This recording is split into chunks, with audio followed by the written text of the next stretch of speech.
उधर चरनिव शहर के मेयर ने एक वीडियो जारी किया है जिसमें चरनिव शहर की बर्बादी का मंजर दिखाई दिया। इस दौरान चरनिव शहर पूरी तरह से तबाह नजर आया।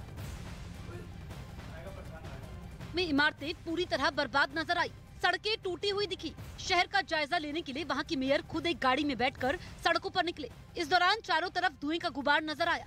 चरनिव में मिसाइल अटैक की ताज़ा तस्वीरें भी नजर आई। जगह जगह जलती इमारतें दिखी, सड़कों पर बिखरे टायर भी दिखाई दिए। ऐसे लगा जैसे वहां कोई शहर नहीं बल्कि मलबे का ढेर हो। एक और वीडियो में चरनिव के रिहायशी इलाके में जली हुई गाड़ियां दिखी। यहाँ एक स्कूल की इमारत के पास अटैक हुआ था। इस वीडियो में चरनिव के मेयर ने दावा किया कि यूक्रेन की सेना ने वहां से रूसी सेना को खदेड़ दिया।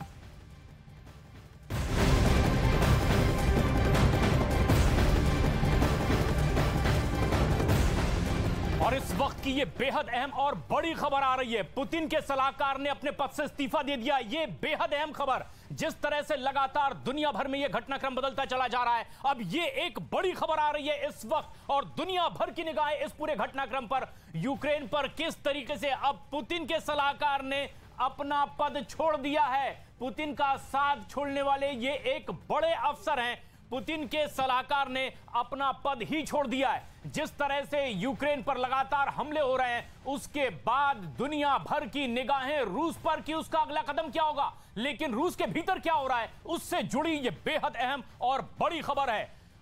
रूस के राष्ट्रपति पुतिन के सलाहकार ने अपना पद छोड़ दिया है। ऐसे में जबकि पुतिन पर दुनिया भर का दबाव बढ़ता चला जा रहा है कि वो यूक्रेन पर हमले रोके, युद्ध को रोके, लेकिन उनके ही अपने एक बड़े सलाहकार ने उनका साथ छोड़ दिया है। और वहीं युद्ध के 29वें दिन रूस ने यूक्रेन के खिलाफ मिसाइलों का इस्तेमाल तेज कर दिया है। इसके साथ ही आपको बता दें कि रूस के रक्षा मंत्रालय ने मिसाइल हमले से जुड़ा एक वीडियो भी जारी किया। और इस वीडियो में रूस की ओर से यूक्रेन पर बेस्टियन कोस्टल मिसाइल सिस्टम से हमला होता दिखा। महज 20 सेकंड के भीतर एक के बाद एक 3 बेस्टियन मिसाइलें यूक्रेन पर दागी गई। लॉन्च पैड से निकली मिसाइल पहले हवा में काफी ऊंचाई तक गई और फिर टारगेट की ओर रुख करते हुए आगे निकल गई। ये तीनों मिसाइलें यूक्रेन के सैन्य ठिकानों को तबाह करने के लिए दागी गई। रूस की ओर से दावा किया गया कि यूक्रेन के जिन ठिकानों को टारगेट किया गया, वहां पर यूक्रेनी सेना ने पश्चिमी देशों से आए हथियार और गोला बारूद छिपा रखे थे।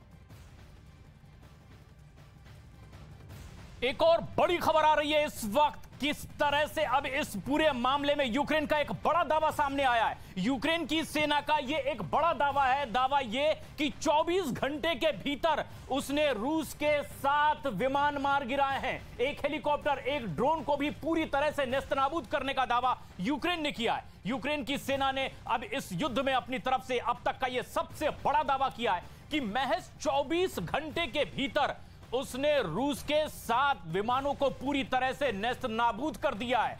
ऐसे में जबकि यूक्रेन को छोटा आंक कर रूस के हमले एक के बाद एक जारी हैं, एक हेलीकॉप्टर और एक ड्रोन को भी मारकर पूरी तरह से नेस्त नाबूद कर दिया है। यूक्रेन की सेना ने यह दावा किया है, और यह दावा इसलिए भी क्योंकि दुनिया भर को यह बताना चाहता है कि वो डट कर रूस का मुकाबला कर रहे हैं, और ना सिर्फ मुकाबला कर रहे हैं बल्कि रूस को बड़ा नुकसान पहुंचा रहे हैं। और उधर रूस के लड़ाकू विमानों ने लुहांस्क शहर में भीषण बमबारी कर कई इलाके तबाह कर दिए हैं। इन हमलों के बाद यूक्रेन की सरकार ने एक वीडियो जारी किया जिसमें दिखा कि लुहांस्क शहर की कई इमारतें रूसी हमले में तबाह हो गई। उनमें कुछ इमारतों में लगी आग तो घंटों तक नहीं बुझ सकी, जिसकी वजह से वहां धुएं का गुबार लगातार उठता हुआ दिखाई दिया। यही नहीं, रूसी सेना ने एक इलाके में इतने बम बरसाए कि चारों तरफ मलबे का ढेर नजर आया। हालांकि कुछ इमारतें ढहने से बच गई, लेकिन उनमें लगे खिड़कियों के शीशे चकनाचूर हो गए। वहीं सड़कों पर खड़ी कई गाड़ियों के भी परखच्चे उड़ गए थे।